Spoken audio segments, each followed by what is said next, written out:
Well, Pusha T put out a diss record on Arby's. It was the fish. It was the fish. I'm sorry, not a diss record on Arby's.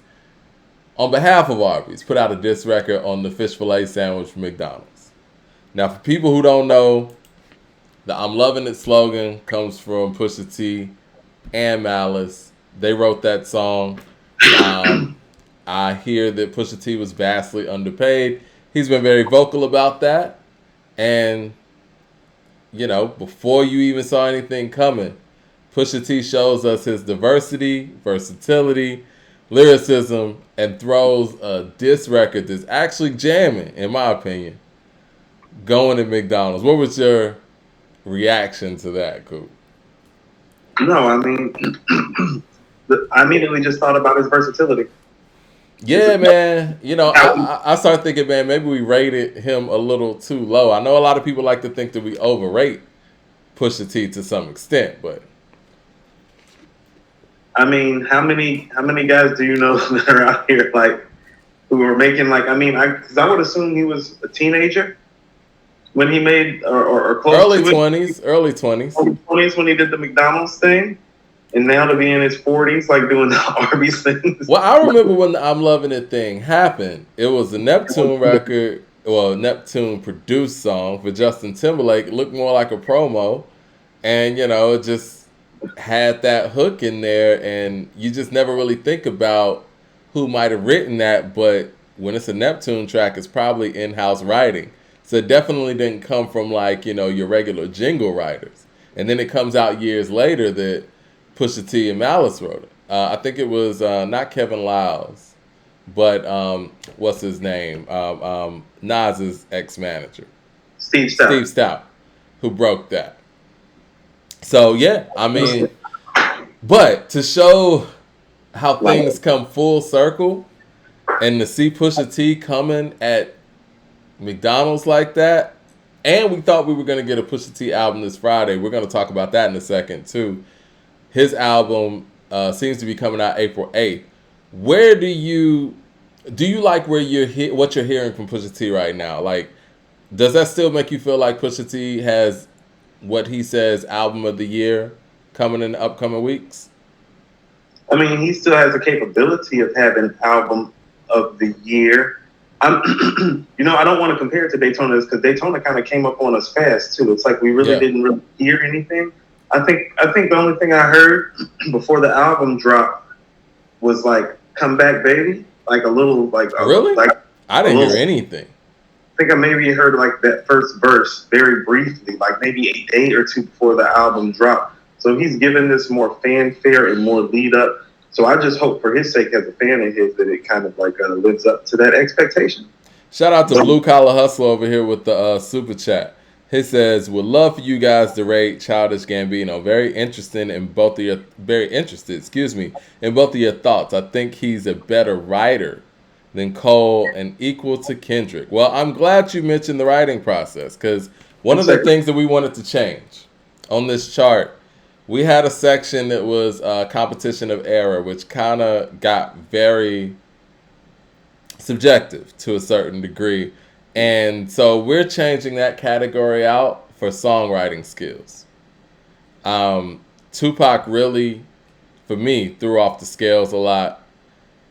I rated Tupac extremely high. And we're going to get to that in a minute. But Godfather says, "Yo, Mike, what do you mean about Nas 2 billion on Spotify?" I don't know what you mean by that, but we're going to get to this Nas video in a second. Pusha T, man, I think that this new album, and I think it's called, well, tentatively, they're saying that the album title is going to be "It Ain't Dry Yet," or "It's Not Dry Yet." I think it's not dry yet. This is tentatively dropping April 8th. I haven't seen like an official announcement for Pusha T on any of his social medias or anything like that, but they're saying that that is what the album title is, and it's dropping April 8th. I don't think this is a make or break moment. He's too deep in his career for that. But I do think this is a Magic King's Disease 2 type of moment, respectfully, for where Pusha T's legacy is. He knocked this one out the park. This is going to take him over to another level that I think at this point, I don't want to say B plus, but you know what I mean. Like, I don't think he's in the Nas J stratosphere. These guys, if he is, he's on the lower end of that, or like on the higher end of the level below that, if that makes any sense. And so I think this album is taking it up to that next level for me. I understand what you're saying. I don't I don't reasonably think that he's gonna make it to that highest tier. And I'm gonna tell you why. It's because of aura and perception, because part of being in that stratosphere is part of the aura that comes with the MC, and that aura usually happens very early on. You know? That's fair. And so the Big Daddy Kanes, you know what I'm saying? Like, yeah. So he's gonna have probably everything but that when it's all said and done, you know?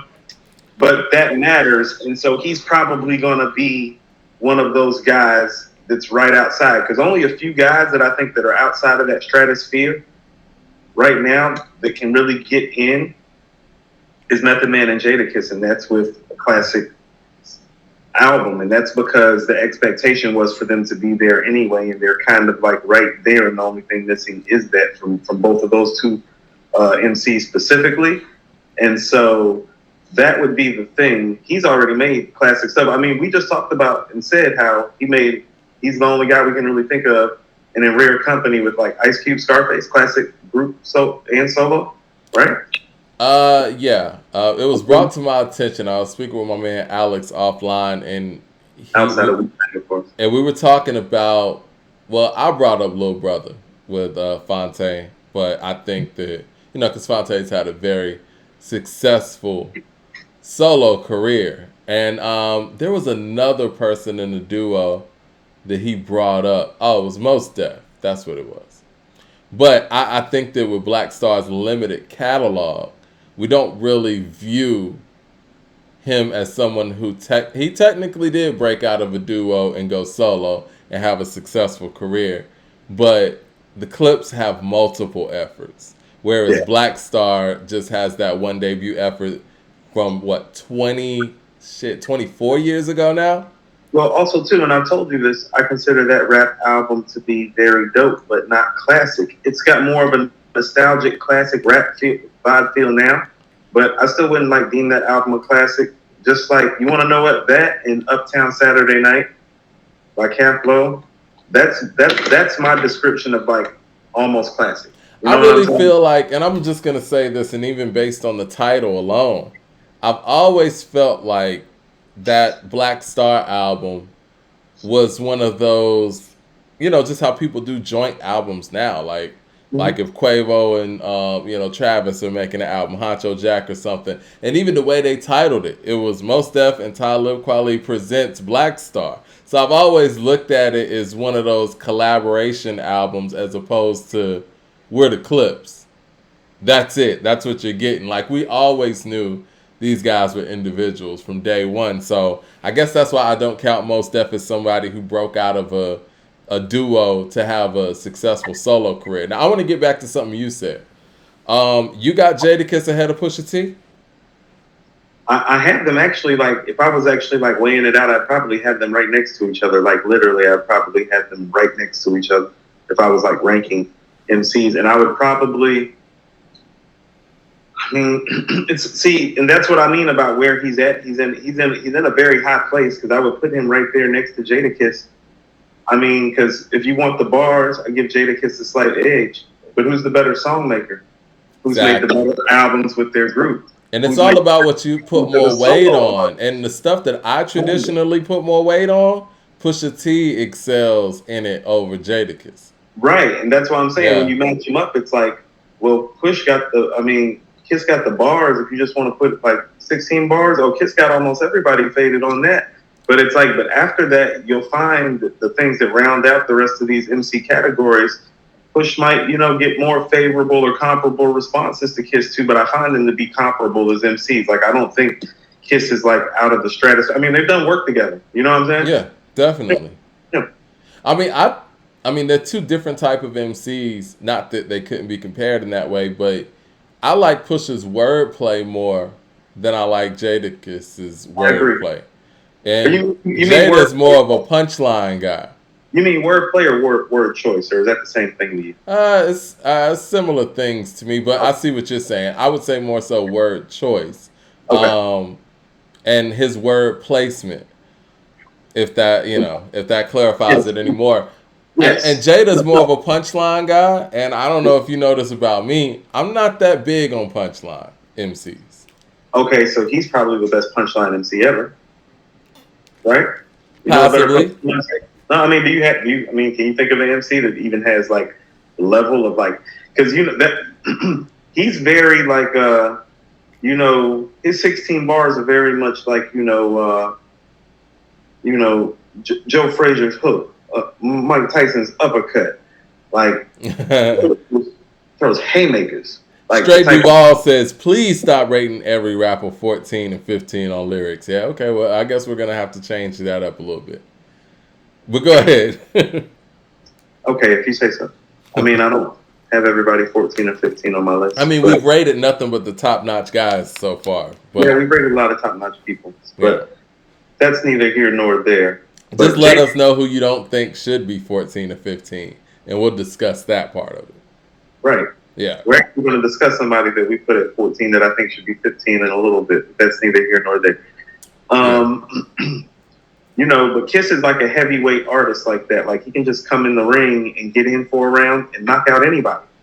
You know? It's true. I mean, I think that Versus even, put his profile somewhere out of here, too. I mean, he did what he normally does. He didn't do anything, like, extraordinary for what he does. He did what he always does. I mean, that was just a locked set. Like, that's what they do. And everybody's acting like he went out there and put up 50 in the Garden. He did what he does. He was probably a little bit more amped up, so you got probably 50 instead of 40. But like that's what he do. You know what I'm saying?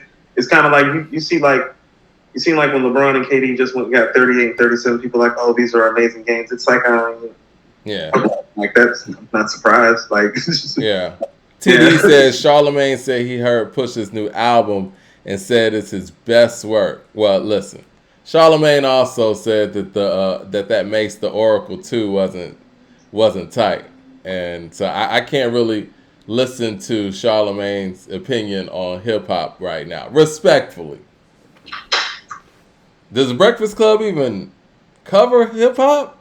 I'm surprised they even spoke on a hip hop record. That's interesting. But anyway, get those likes up, y'all. Man, we got a lot to cover today. I'm looking for what? What's up? No. We forgot to do a little housekeeping right quick too. I got to give a shout out. So I was having lunch yesterday, and somebody who follows the show, Brandon, rolled up on me, and he was like, "Cool." And I just looked around. I was like, "What the hell?" He's like, "According to hip hop," and I was like, "Yeah, what's up?" And we sat down and had a nice conversation. I wanted to give you his top 5 MCs and some of his thoughts. And I want to say shout out to Brandon. Yeah, shout out to Brandon. We all see us in the streets, man. We ain't going to act brand new. We're going to get your top 5. So anybody see us out there, we're going to get your top 5. What's Brandon's top 5? Okay, top 5 in order. He's got Nas at 1. Okay. Black Thought at 2. Lupe at 3. Doom at 4. Common at 5.